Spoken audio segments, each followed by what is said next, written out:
എല്ലാവർക്കും നമസ്കാരം. പുതിയൊരു വീഡിയോയിലേക്ക് ഏവർക്കും സ്വാഗതം.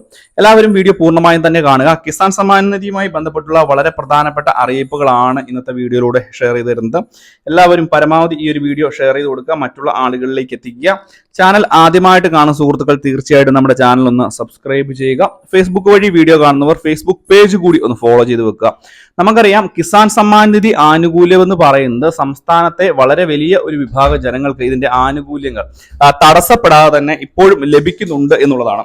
പ്രത്യേകിച്ച് കേന്ദ്ര സർക്കാരിന്റെ ഈ ഒരു ആനുകൂല്യം നമ്മുടെ രാജ്യത്ത് കേരളത്തിലാകമാനം ഏകദേശം 25 ലക്ഷം ആളുകൾക്കിലേക്ക് ഇത് എത്തുന്നുമുണ്ട്.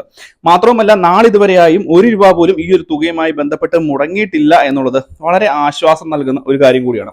പ്രത്യേകിച്ച് ഇനിയും ഈ ഒരു പദ്ധതിയിലേക്ക് ആളുകൾ ചേർക്കാൻ സാധിക്കും എന്നുള്ളതാണ് ഏറ്റവും പുതിയ അറിയിപ്പുകൾ നൽകിയിരിക്കുന്നത്. മാത്രമല്ല, അതുകൊണ്ട് തന്നെ നമ്മൾ മനസ്സിലാക്കേണ്ട മറ്റൊരു കാര്യം കൂടിയുണ്ട്. ഈ ഒരു പദ്ധതിയിലേക്ക് അനർഹതയായിട്ടുള്ള വളരെയധികം ആളുകൾ കടന്നുകൂടുകയും ഇവരെ പുറത്താക്കുവാൻ വേണ്ട നടപടികളൊക്കെ സ്വീകരിക്കുകയും ചെയ്തിരുന്നു. കോട്ടയം ജില്ലയിൽ ഉൾപ്പെടെ വളരെ വലിയ ഒരു വിഭാഗം ജനങ്ങൾ ഈ ഒരു ആനുകൂല്യം അനർഹമായി കൈപ്പറ്റുകയും അവർക്കെതിരെ കർശനമായുള്ള നടപടിയൊക്കെ വരികയും ചെയ്യുന്ന ഒരു സാഹചര്യം ഉണ്ടായി. ഇപ്പോൾ എല്ലാവരും ചോദിക്കുന്ന ഏറ്റവും പ്രധാനപ്പെട്ട കാര്യമെന്ന് പറയുന്നത് 17ാമത്തെ ഗഡുവായ തുക 2000 രൂപ എപ്പോൾ ലഭിക്കും എന്നുള്ളതാണ്. നമുക്കറിയാം, ഈ ഒരു പദ്ധതിയുമായി ബന്ധപ്പെട്ട് വളരെയധികം ആളുകൾക്ക് ഈ ഒരു തുക വലിയൊരു ആശ്വാസം തന്നെയാണ്.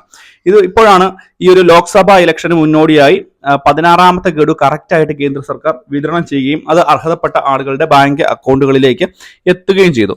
മാത്രവുമല്ല, ഇനി 17ാമത്തെ ഗഡു വിതരണം ചെയ്യുമ്പോൾ മുൻപ് കുടിശ്ശിക ഉണ്ടായിരുന്ന EKYC ഒന്നും ചെയ്യാത്ത ആളുകൾക്ക് ഈ ഒരു EKYC പൂർത്തീകരിക്കുന്ന അനുസരിച്ച് 6000 8,000 രൂപ വരെയൊക്കെ കിട്ടുവാനുമുള്ള സാധ്യത വളരെ കൂടുതലാണ്. കാരണം മുടങ്ങിയ തുക കറക്റ്റായിട്ട് തന്നെ വിതരണം ചെയ്യുമെന്ന് കേന്ദ്ര സർക്കാർ അറിയിക്കുകയും ചെയ്തു. അതിന്റെ ഒരു പശ്ചാത്തലത്തിലാണ് ഇപ്പോൾ വളരെയധികം ആളുകൾ ചോദിക്കുന്നത് ഈ ഒരു തുക ഇനി എപ്പോൾ ലഭിക്കും എന്നുള്ളൊരു കാര്യം. 17ാമത്തെ ഗഡുവായിട്ടുള്ള തുക വിതരണം ഉടനെ തന്നെ ഉണ്ടാകും എന്നുള്ളതാണ് ഇപ്പോൾ നമുക്ക് ലഭിക്കുന്ന വിവരം. പ്രത്യേകിച്ച് കേന്ദ്ര സർക്കാരിന്റെ ഈ ഒരു സ്കീമിലേക്ക് പുതിയ ആളുകൾ വളരെയധികം അപേക്ഷ വെക്കുന്നുണ്ട്. അതുകൊണ്ട് തന്നെ ഈ ഒരു തുക പ്രകാരം, ഈ ഒരു ആനുകൂല്യം, ഈ ഒരു പദ്ധതി പ്രകാരം വലിയ രീതിയിലുള്ള ആനുകൂല്യങ്ങൾ വിതരണം ചെയ്യുകയും ചെയ്യുന്നു. അപ്പോൾ 17ാമത്തെ ഗഡു ജൂൺ മാസം 4-ാം തീയതി കഴിഞ്ഞാൽ ഉടനെ തന്നെ നിങ്ങളുടെ ബാങ്ക് അക്കൗണ്ടുകളിലേക്ക് എത്തും എന്നുള്ളതാണ് ഇപ്പോൾ ലഭിക്കുന്ന ഏറ്റവും പ്രധാനപ്പെട്ട വിവരം. ഇത് മാത്രമല്ല, ഇപ്പോൾ പുതിയ നടപടി കേന്ദ്ര സർക്കാരിന്റെ ഭാഗത്തു നിന്ന് വരുന്നുണ്ട്.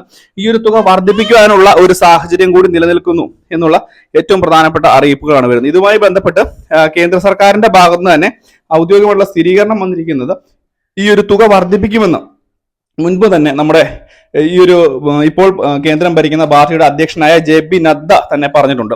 ഈ ഒരു തുക 8,000 അല്ലെങ്കിൽ 10,000 രൂപയിലേക്കോ എത്തുവാനുമുള്ള ഒരു സാധ്യത നിലനിൽക്കുകയാണ് എന്നുള്ളതാണ് ഇതുമായി ബന്ധപ്പെട്ടുള്ള ഏറ്റവും പ്രധാനപ്പെട്ട മറ്റൊരു അറിയിപ്പ് കൂടി. അങ്ങനെ വരുമ്പോൾ തുക ഏകദേശം 2,500 രൂപ വീതമോ അല്ലെങ്കിൽ 2,000 രൂപ വീതമുള്ള 5 ഗഡുക്കളായിട്ടോ ഒക്കെ വിതരണം നടത്താനും ഒക്കെ കേന്ദ്ര സർക്കാർ ആലോചിക്കുന്നുണ്ട് എന്നുള്ളതാണ് ഏറ്റവും പ്രധാനപ്പെട്ട കാര്യം. എന്നാൽ ഈ ഒരു അറിയിപ്പ് വളരെ പ്രധാനപ്പെട്ടതാണ്. ഈ ജൂൺ മാസം 4-ാം തീയതി ലോക്സഭ റിസൾട്ട് വന്നതിന് ശേഷം ഉടനെ തന്നെ ഒരു സമ്മാനമായിട്ട് ഈ കിസാൻ സമ്മാൻ നിധി ആനുകൂല്യം 2,000 രൂപയും ഇതിന്റെ ആനുകൂല്യം ലഭിക്കുന്ന ആളുകളുടെ ബാങ്ക് അക്കൗണ്ടുകളിലേക്ക് എത്തിച്ചേരും. അപ്പോൾ ഈ ഒരു കാര്യം കൂടി ശ്രദ്ധിക്കുക, വളരെ പ്രധാനപ്പെട്ട അറിയിപ്പാണ്.